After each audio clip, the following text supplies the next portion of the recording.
नाहार summer और जूही के साथ मिलकर ढूंढेगा रूही को, जिससे रूही करेगी सबके सामने दादी का पर्दाफाश। क्योंकि जहां दादी ने रूही को हमेशा हमेशा के लिए नाहार से अलग करने की काफी अच्छी कोशिश की तो थी, मगर नाहार हाथ पर हाथ धरे नहीं बैठता। इसलिए जब नाहार को ये खबर मिलती है कि रूही कहीं लापता हो गई है, तो वो रूही को ढूंढने का फैसला कर लेता है और अपने शरीर से सारी पट्टियां छुड़ाकर रूही को ढूंढने के लिए हॉस्पिटल से बाहर जाने लगता है, जिसे देखकर पूरे घर वालों को नाहार की काफी चिंता होने लगती है। इसलिए हर कोई नाहार को रोकने की कोशिश करता है, लेकिन कोई फायदा नहीं होता और नाहार किसी की एक नहीं सुनता। मगर जब नाहार हॉस्पिटल से कुछ दूर ही निकला होता है, तभी नाहार उस जगह पर पहुंच जाता है जहां से उन गुंडों ने रूही को उठाया था। जिसके बाद नाहार को वहां पर रूही की टूटी हुई चूड़ियां और उसकी अंगूठी मिलती है, जिससे नाहार समझ जाता है कि रूही किसी बड़े खतरे में है। तभी इतने में समर और जूही भी नाहार का पीछा करते हुए वहां पर पहुंच जाते हैं और जब नाहार उन्हें बताता है कि किसी ने यहाँ से रूही को अगवा किया है, तो ये सुनकर जूही को एक बड़ा झटका लगता है और उसे रूही की चिंता होने लगती है। जिससे समर जूही को संभालता है और उसे हौसला देते हुए कहता है कि वो लोग जल्द ही रूही को ढूंढ लेंगे। जिसके बाद नाहार और समर वहां से आते जाते सभी लोगों से रूही के बारे में पूछने लगते हैं, मगर उन्हें कुछ पता नहीं चलता। दूसरी तरफ जब रूही को होश आता है, तो रूही देखती है कि वो गुंडे किसी औरत से फोन पर बात कर रहे हैं और उससे अपने पैसे मांग रहे हैं, जो कोई और नहीं बल्कि दादी होती है। जिसे जानकर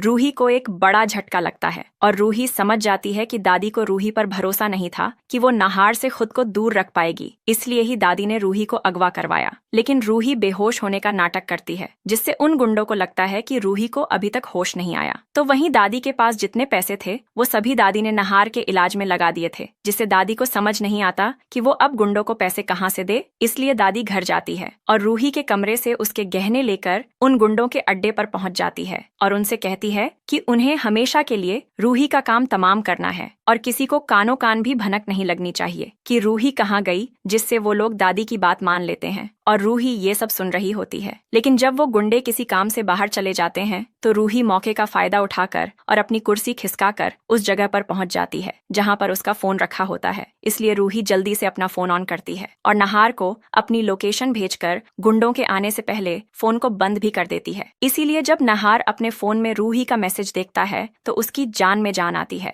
जिससे नाहार समझ जाता है कि रूही बात नहीं कर सकती थी, इसलिए उसने अपनी लोकेशन भेजी है। इसलिए नाहार, समर और जूही देरी न करते हुए उसी लोकेशन की मदद से उसी जगह पर पहुंच जाते हैं जहां रूही कैद होती है। लेकिन उस जगह पर सारी दुकानें और कमरे बंद होते हैं, जिससे उन्हें समझ नहीं आता कि अब वो रूही को कहां ढूंढे। मगर तभी नाहार देखता है कि एक कमरे से कुछ गुंडे लोग बाहर जा रहे हैं, जिससे नाहार का शक यकीन में बदल जाता है कि हो न हो इन्हीं लोगों ने रूही को अगवा किया है। इसलिए उनके जाने के बाद नाहार और समर उस कमरे का ताला तोड़ते हैं जहां अंदर उन्हें रूही मिल जाती है, जिसे देखकर नाहार को काफी खुशी होती है और वो रूही के हाथ पैर खोलकर उसे गले से लगा लेता है। जिसके बाद नाहार रूही से पूछता है कि आखिर वो यहाँ कैसे पहुंची, जिससे रूही सोच में पड़ जाती है कि अब वो नाहार को क्या जवाब दे। जिससे नाहार का शक दादी की तरफ जाने लगता है और वो रूही से पूछता है कि कहीं इसके पीछे भी दादी का हाथ तो नहीं, जिससे रूही नाहार को सिर हिलाकर हाँ में जवाब देती है। इसलिए जब नाहार को पता चलता है कि दादी ने रूही को रास्ते से हटाने के लिए ये सब किया था, तो वो रूही को लेकर घर पहुंच जाता है और दादी से सवाल करता है कि आखिर दादी ने रूही के साथ ऐसी गिरी हुई हरकत कैसे की। तो वहीं रूही को अपनी आंखों के सामने देखकर दादी के होश उड़ जाते हैं और वो मन ही मन उन गुंडों को कोसने लगती है कि वो लोग दादी का एक छोटा सा काम भी ठीक से नहीं कर पाए। जिसके बाद नाहार घर वालों को पूरी बात बताता है, लेकिन दादी घर वालों को इस बात का यकीन दिलवाने लगती है कि रूही दादी पर झूठा इल्जाम लगाने की कोशिश कर रही है। लेकिन ये सुनकर रूही कहती है कि वो झूठ नहीं कह रही, क्योंकि दादी ने उन लोगों को पैसे देने के लिए